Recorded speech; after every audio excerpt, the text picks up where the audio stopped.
Going on, everybody?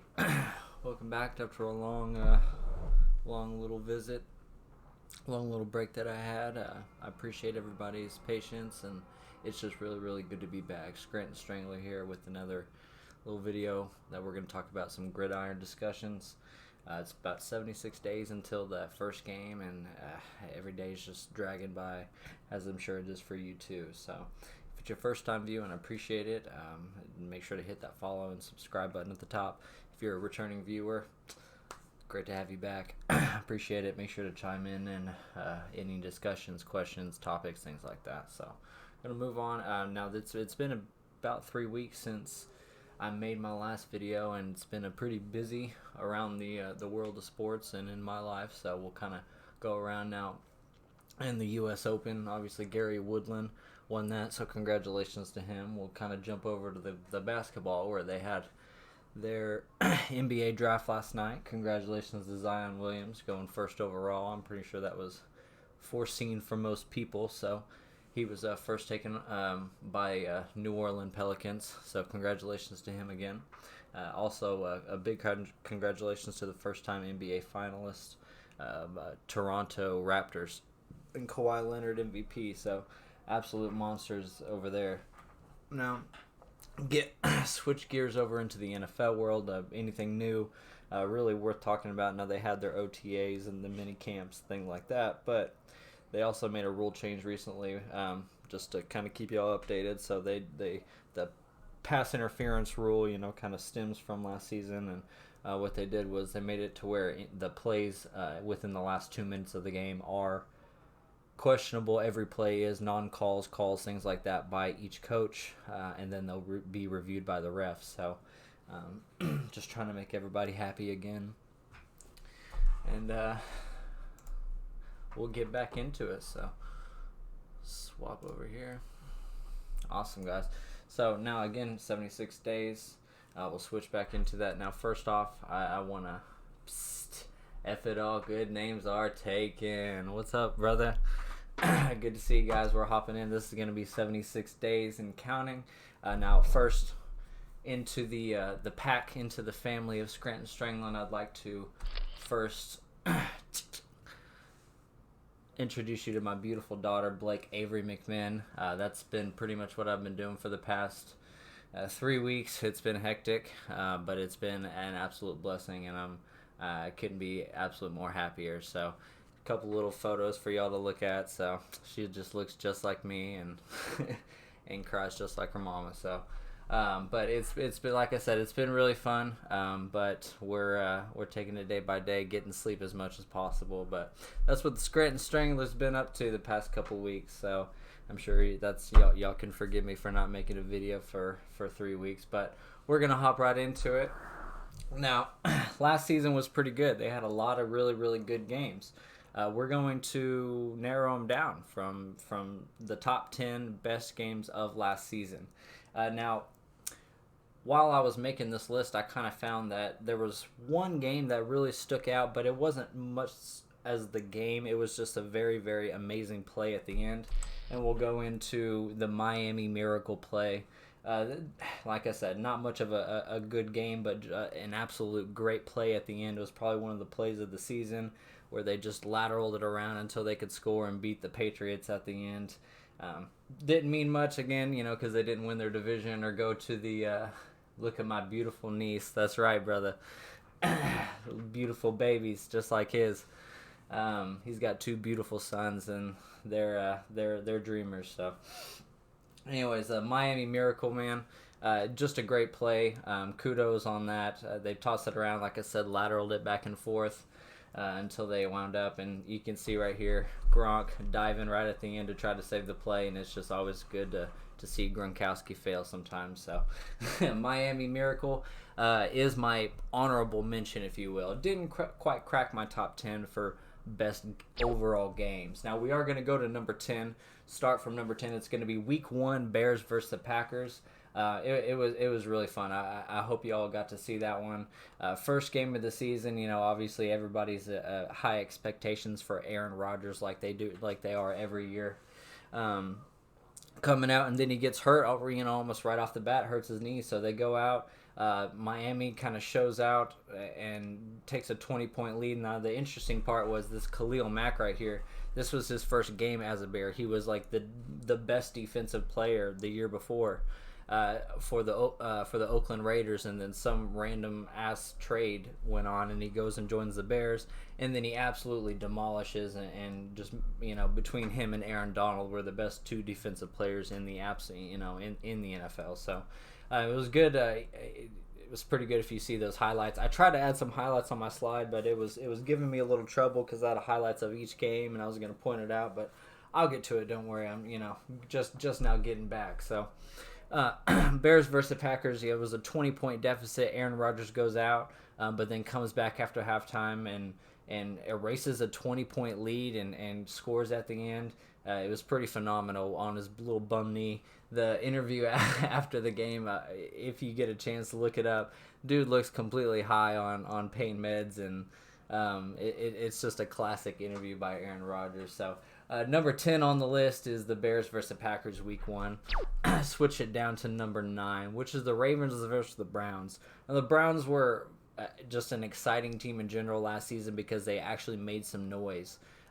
Baker Mayfield, obviously took over week 3 in the season, and then started winning out. That got their first win in like 3 years. So, but this particular game right here, why it made the top 10, it's actually number 9. It was at the very end of the season, week 17, and they were going back and forth. The Browns actually beat the Ravens earlier that year, but the Browns were trying to make the playoffs or trying to spoil the Ravens' chances as well, because if they did, the Steelers were going to go. So just a very exciting game. Baker versus Lamar Jackson, two Heisman-winning quarterbacks, both first-round draft picks last year. So very exciting to kind of see them go head-to-head now that Lamar Jackson and the Ravens obviously won. But it was just a very, very fun game to watch.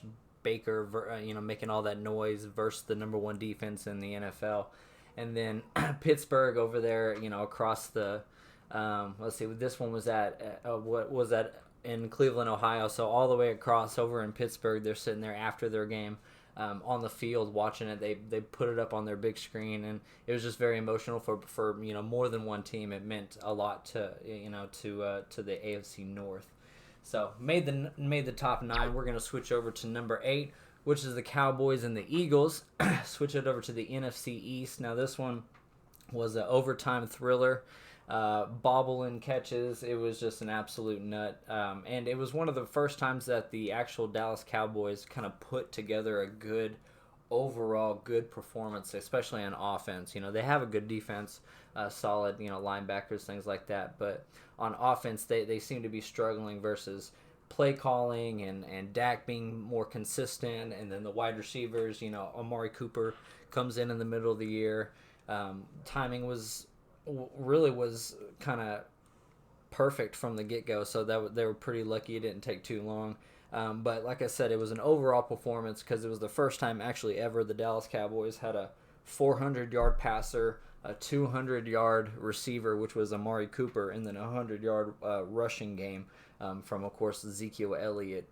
So just an overall crazy game in overtime, and that picture right there was taken right after that bobble catch for Dallas to kind of win that game and take control of the NFC East really at that point. So then we're going to switch down to the next one. I believe it's number 7. It's going to be the Saints versus the Ravens. Now these teams don't really play each other too often.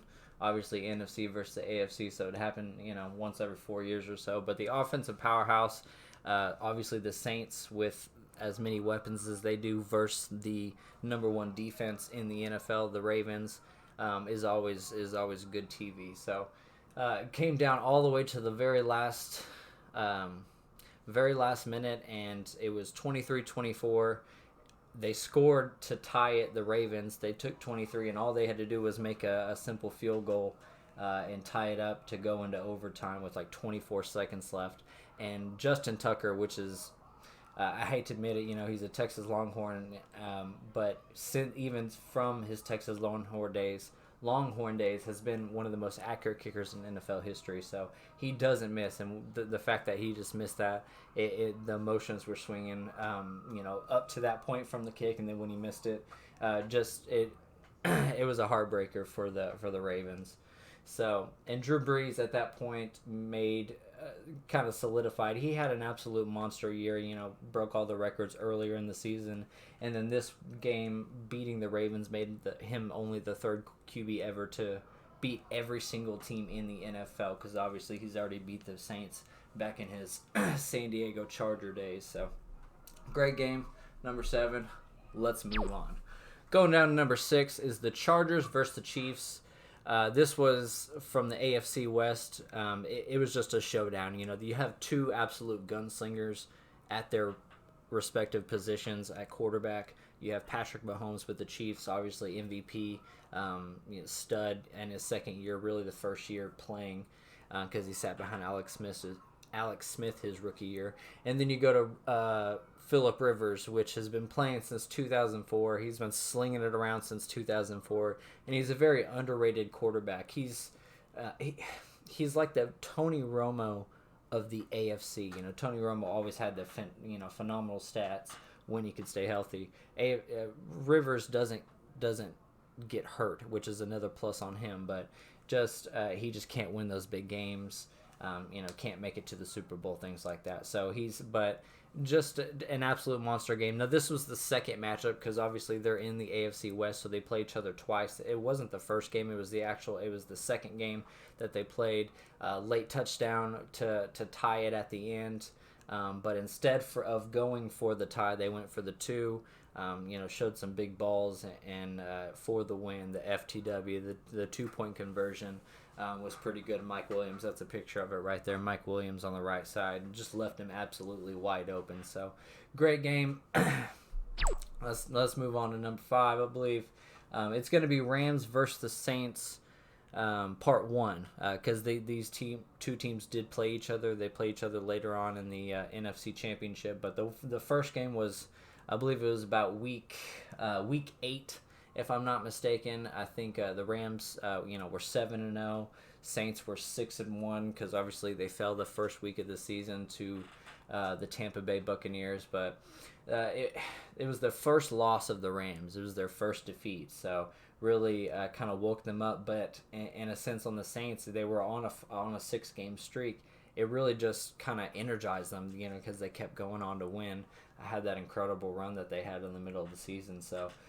They had Michael Thomas break the Saints all-time receiving record in a game. It was like 211 yards, just absolutely went off. And like I said, right then, like I said earlier, the Saints just kept rolling after the game. It's, after an emotional game like that, usually, they tend to look a little past the next game. They'll look a little weak, because they're caught celebrating almost, but they didn't. They looked absolutely dominant, week in and week out until kind of later on in the season, really until the NFC Championship. So we'll get to that, though. Now we're going to move on down to the next one, which is going to be the Saints again, speaking of, but versus Pittsburgh. This one was a heartbreaker, honestly, especially for me. Now, the Saints versus Steelers, they go into the Superdome, and the Steelers were one play away. It was one of these games.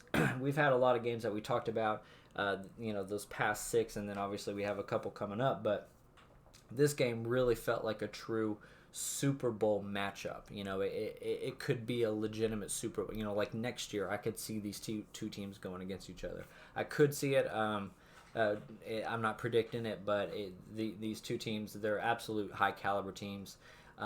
Ben versus Breeze, 2 high caliber quarterbacks, top 5 quarterbacks, and Juju.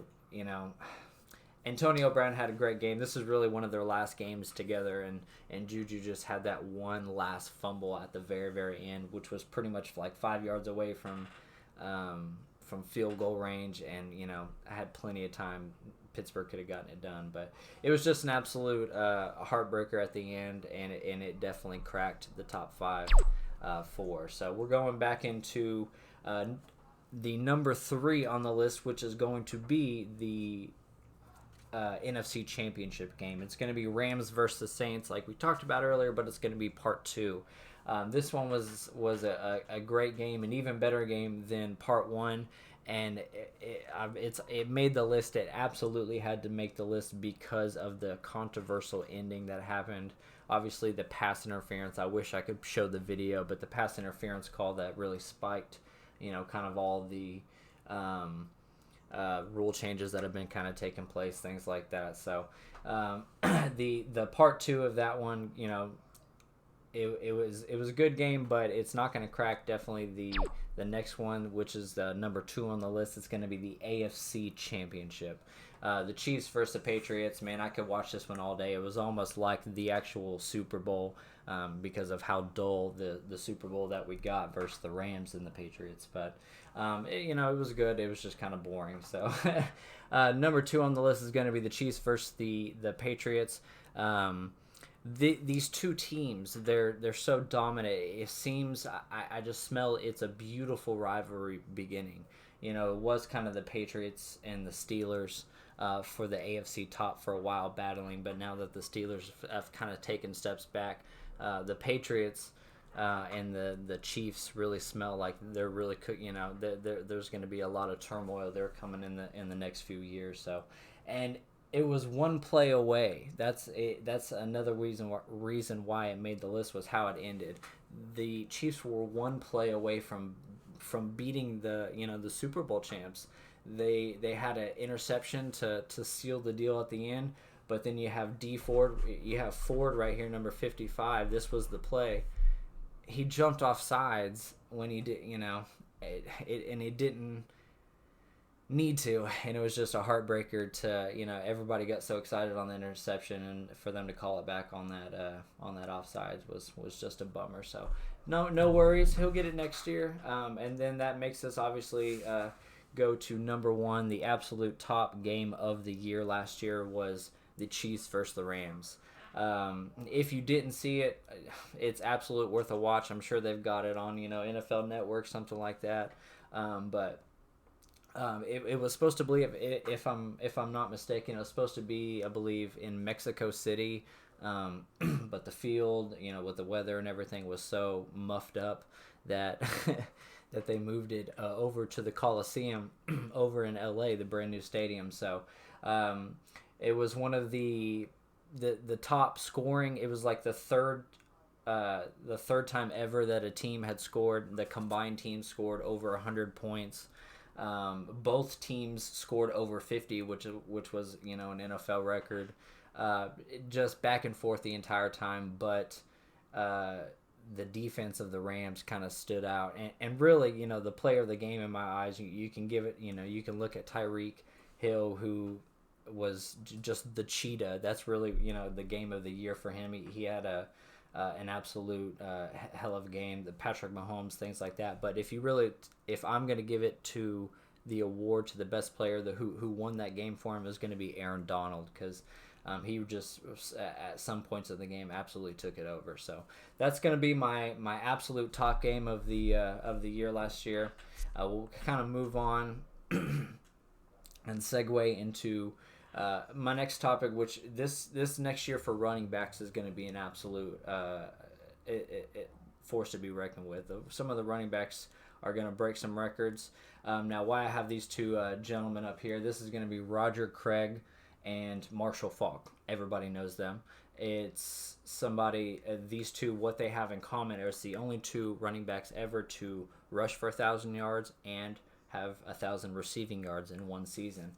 And I think that we're going to have a guy possibly join them this year. Now, we got a couple guys up here, top guys of the league, hybrid guys. You got Le'Veon Bell, which is going to be his first year with the Jets. So there's some questions there for me. He's probably one of the best receiving backs.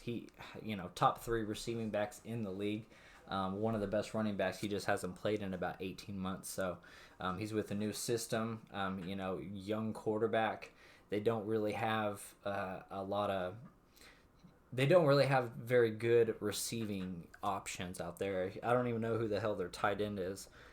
So it's It's very likable, liable that he could do that. I just don't, he out of this list is the least likely in my opinion.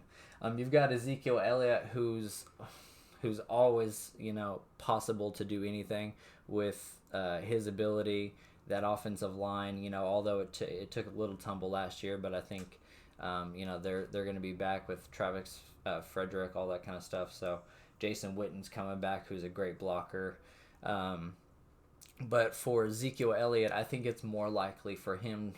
I think it's more likely for Ezekiel Elliott to rush for 2,000 yards over him rushing for 1,000 and receiving 1,000 yards. So let me know what y'all think on that. Out of these guys, who you think's more likely to do it? The guy who out of the entire NFL running back who I think could do it is going to be Christian McCaffrey. That guy, he was a rookie last year. Broke a lot of records as far as receiving yards, receiving catches. He gets a lot of targets. He's that kind of third down guy, but they use him winning that first and second down because he's so small, he's so slippery.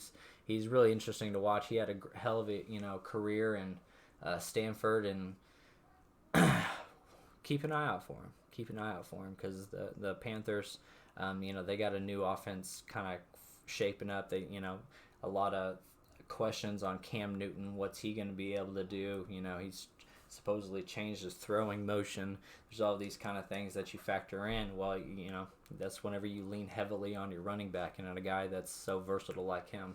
I think out of anybody, another guy is Alvin Kamara, but they just have so many options on offense.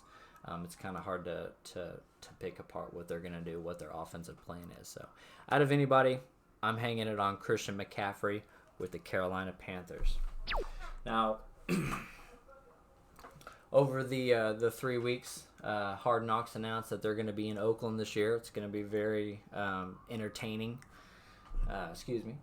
Dr. Pepper, you know me.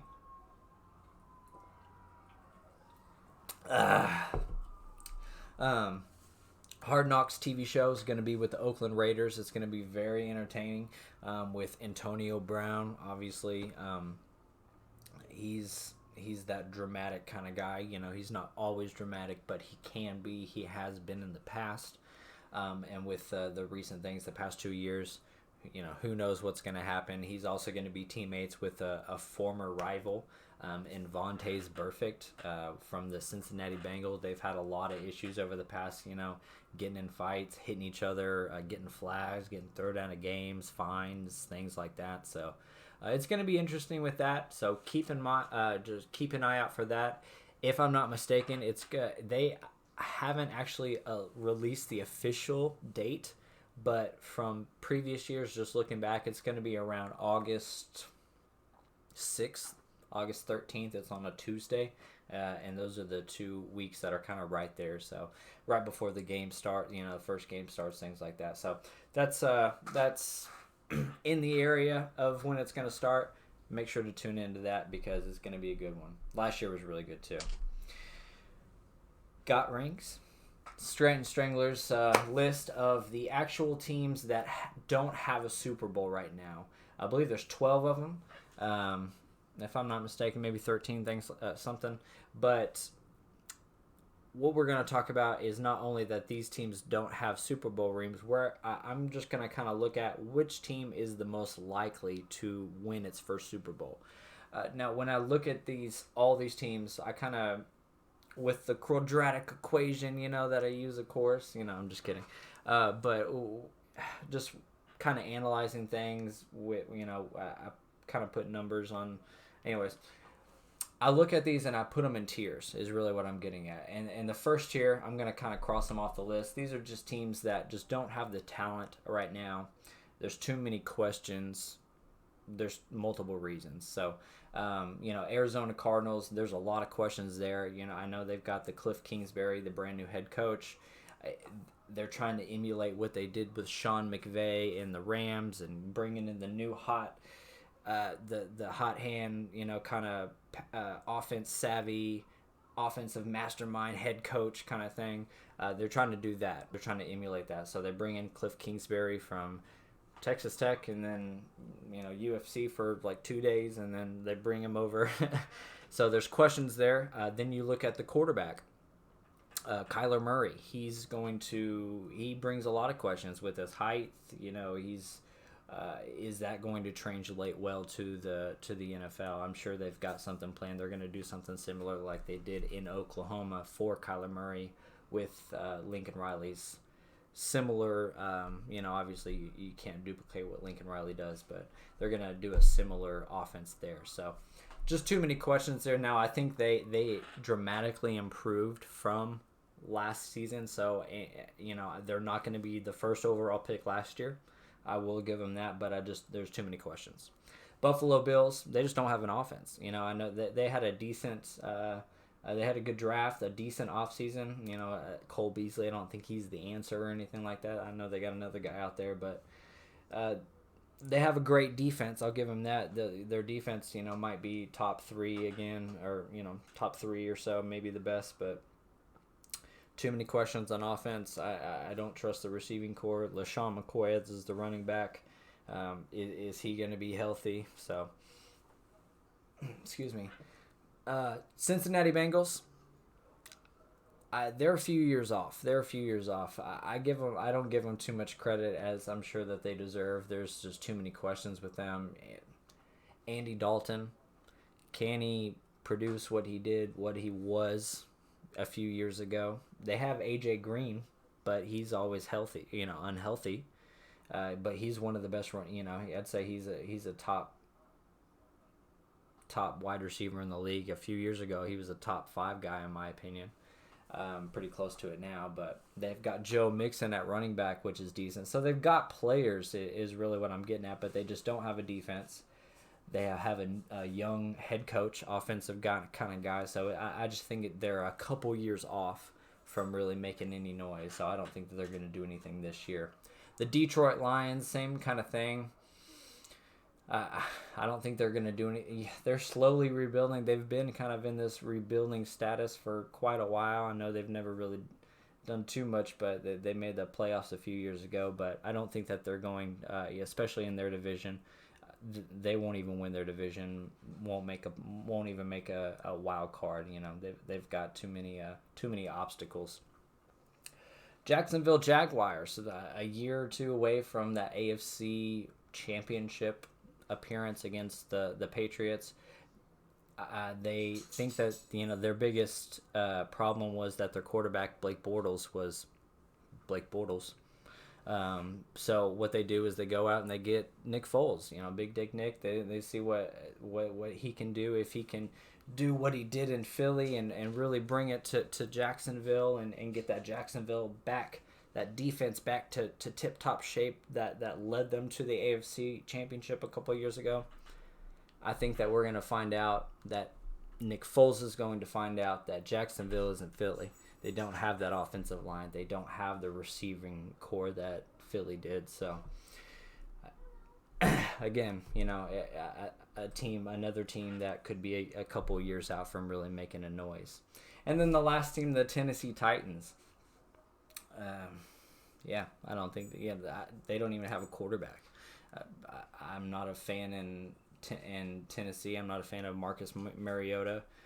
He really hasn't produced anything. Made a couple playoff appearances. It was a bunch of one and dones. He had a lot of nerve problems in his hand the past year. So he didn't even play the full year, and then it's like he can't even feel his hand. That brings up a lot of questions for me. So Tennessee, couple years out. That's that first tier. Really, just too many questions. The talent just isn't there on one side of the ball or the other. Then the next tier that I look at are teams that have talent, can possibly make a run, but I just don't think that, teams that they're blocked by the division that they're in. They've got another team in that division or so that isn't, is really going to block them from making the playoffs even. So the next one is going to be Atlanta Falcons. Excuse me. Whenever you look at the Saints, I'm a high believer in the Saints that they're going to definitely make some noise this next year. So, Atlanta Falcons, they're not going to win the Super Bowl because they can't even win their own division. Same with the Carolina Panthers. That's kind of next on my list. It's the same division.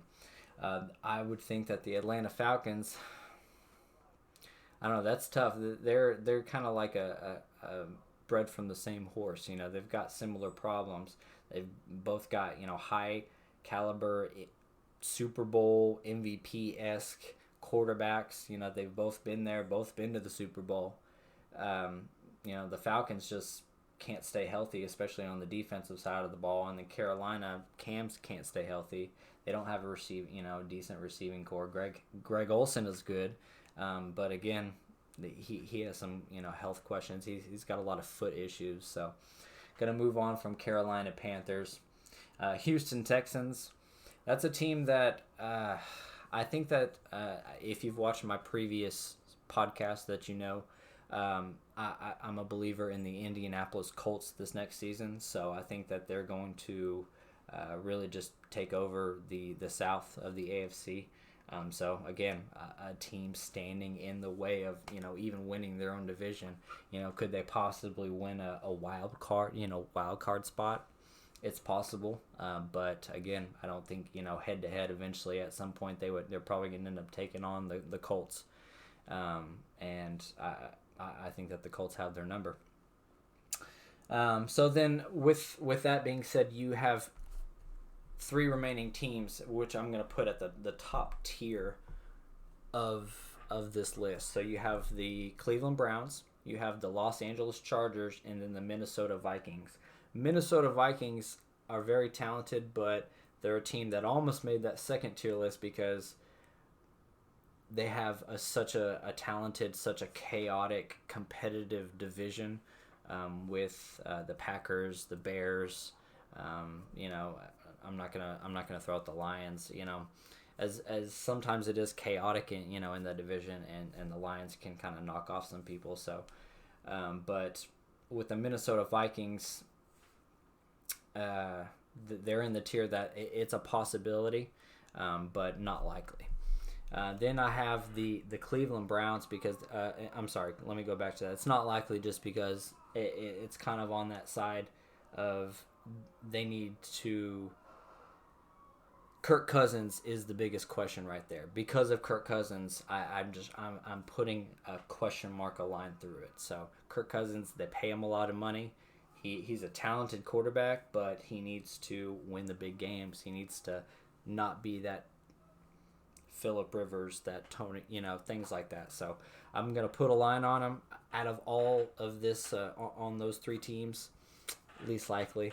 Cleveland Browns, they're making a lot of noise, a lot of hype behind them, but I'm not gonna listen to the hype. I'm not gonna trust the hype and say, hey, they're gonna win that Super Bowl. On this list, I think that the most likely to win win their first Super Bowl is going to be the Los Angeles Chargers. From roster to roster across the board, if you look at them stacked with any other team, they're probably one of the most elite teams, across the board. The most full teams from position to position. So I think that they're going to make a run. They definitely had a run last year. Beat the Chiefs in that second game, but they couldn't obviously make it down to the playoffs. It all relies on Phillip Rivers. Can he finally get over that big hump? But out of all 12 of these teams, I'm going to go with the Chargers is going to be the most likely to win their first Super Bowl this next season. That is so awesome. Now, through this past season, I'm gonna look at the teams, and what I'm kind of thinking is what team is going to take the biggest step forward, and what team is going to take the biggest step back. We're going to start with the plus on my list. Give them a round of applause. It's going to be the New York Jets. I think out of anybody, the Jets. Sorry, Andy.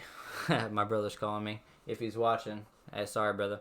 Anyways, so the New York Jets, I think, are going to take the biggest step forward. Now, I had Also the 49ers and the Arizona Cardinals were kind of my three that I was thinking.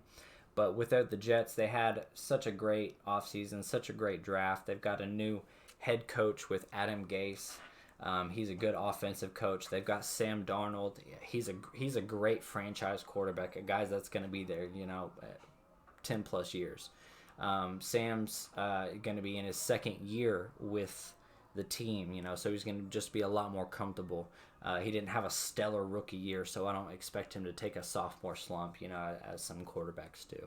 And then you've got the big boy, up front on the defensive line, Quinnen Williams out of Alabama. They drafted him 3rd overall to put in work immediately, and that's what I think that they're going to do. They also, at a free agency, signed Le'Veon Bell. Hey, Le'Veon Bell, when he left, was in the top 3 running backs in the league, arguably one of the best. He hadn't played in 18 months. He's rested. So look for him to really develop a good chemistry, especially with a young quarterback like Sam, when he's feeling some of that pressure, because they don't have some of the options on that receiving core to develop a good chemistry with passing, dump off passes, things like that, which is Le'Veon Bell's specialty. So C.J. Mosley, one of the best defensive players on the best defense in the league with the Baltimore Ravens. They let him go, and C.J. Mosley signs up with the New York Jets. This team's looking good. So I think that's why with Jamison Crowder, they add him kind of, as a slot receiver for them to give him some sort of options, poor Sam. And then Jamal Adams is a game breaker, in the backfield on defense. So all these guys, you put them in a pot, and I just think that it's a recipe for success, especially not being, they're going to take the biggest step forward as far as rankings in the NFL. They're not going to be, the 3rd overall pick, in my opinion. They're not going to win their division, but that's unfortunately just because they're not going to beat the New England Patriots. So hadn't done that in quite a while. Like 2010-11, and before that a lot longer. So anyways, we're going to move on that was the team that I think is going to take the biggest step forward. Now on the reverse side, boom, which one is going to take the opposite? Which one's going to take a back step? I picked the Houston Texans. I might get a little backlash on that one, but it was tough. I was trying to think of my other 2 teams. It was I looked at the top 10. Who in the top 10 is going to take the biggest fall? I think it'll be maybe the Texans, outside of the Ravens, and one other team. I forget who it was, but I'd have to look at my scrapbook. Yes, I keep a scrapbook of my drawings. Anyway, so the Houston Texans, I just they're not even going to win. They won the division obviously last year, the AFC North, but I'm a high believer on Andrew Luck. What he was able to do with in a short period of time. He was in not a very healthy state for a long period, so getting that team together, they had a very improved offensive line, which is the exact opposite from the Houston Texans. The Houston Texans are going backwards and have an atrocious offensive line. Their running back is in Lamar Miller. Now they have the best receiver in the NFL with in DeAndre Hopkins, but outside of that, hopefully the other guys can stay healthy and kind of put some sort of pressure on the defense on the opposite side of the ball as this guy. So that's, Houston Texans fans, I'm sorry, but I think that you're going to take the biggest step back. Hopefully I'm wrong for you guys, okay? Now we're going to move into this next one. The wanted Scranton Strangler is... I'm going to make some predictions. I'm going to make some bold predictions here, but this is going to be my running back edition. I'll do one every couple weeks. Maybe I'll throw out a wide receiver one or a defensive one. Now, I still need to do my defensive top 5 position groups. I didn't forget about that from my last video, but I've been kind of hectic running around, things like that, with that beautiful baby of mine. So... the next one, this one is going to be Scranton Strangler's predictions on that running back edition. Now, first one, Mark Ingram. Now, Mark Ingram is coming from the New Orleans Saints. He's going over to to the Ravens, which is the top rushing team in the NFL. Well, actually, I think this. I'm trying to remember. It's either them or the Seahawks are the top team, but one of the top rushing teams in the NFL. With Mark Ingram, they're always a rushing powerhouse, and I think that Mark Ingram's going to have his best year in the NFL this next coming year. So watch out for Mark Ingram and those Baltimore Ravens, especially with Lamar Miller taking pressure off him. Now I said this earlier, but Christian McCaffrey is going to have 1,000 yards rushing and 1,000 yards receiving. I think out of all the running backs in there, I almost put Alvin Kamara on there, but I think he's going to. I think Christian McCaffrey is going to get those yards versus touchdowns, which I'll get to. So my next one is going to be Mr. Le'Veon Bell. Man, dude's gonna he's had a lot of rest, so he's gonna want to put up a lot of stuff. So he's gonna lead the New York Jets in rushing yards and receptions, not necessarily receiving yards. I don't think that that's true, but he's gonna at least lead the Jets in receptions and then obviously rushing yards. So bold prediction for the New York Jets. Switch over to the NFC East. Running wild is Ezekiel Elliott and Saquon Barkley. I think that both of them are going to have 1,500 yards rushing, and I think that they're going to have at least 500 yards receiving. Both of those are guys that can really do it all. You can put them in literally any situation and feel comfortable giving them the ball. So in rushing or receiving. And then my last one is going to be Alvin Kamara. Give him some love. I think he's going to lead the NFL in touchdowns, kind of like a Todd Gurley did last year or so. I think he's, including his rushing touchdowns and his receiving touchdowns, add those up. I think he's going to have more than anybody else. So Alvin Kamara, ladies and gentlemen. So that's going to be, that's really going to be it, guys, for the day. I appreciate everyone joining, watching. Appreciate the comments. If at all good names are taken, sometimes that happens, when Scranton Strangler's taking all the good names and things like that. So, but again, guys, I appreciate you watching. Again, like, follow, subscribe. And again, big old thanks to the sponsor, Metalhead Threads. Go watch them. Click on the links right there. So, I love you guys. Scranton Strangler out. God bless.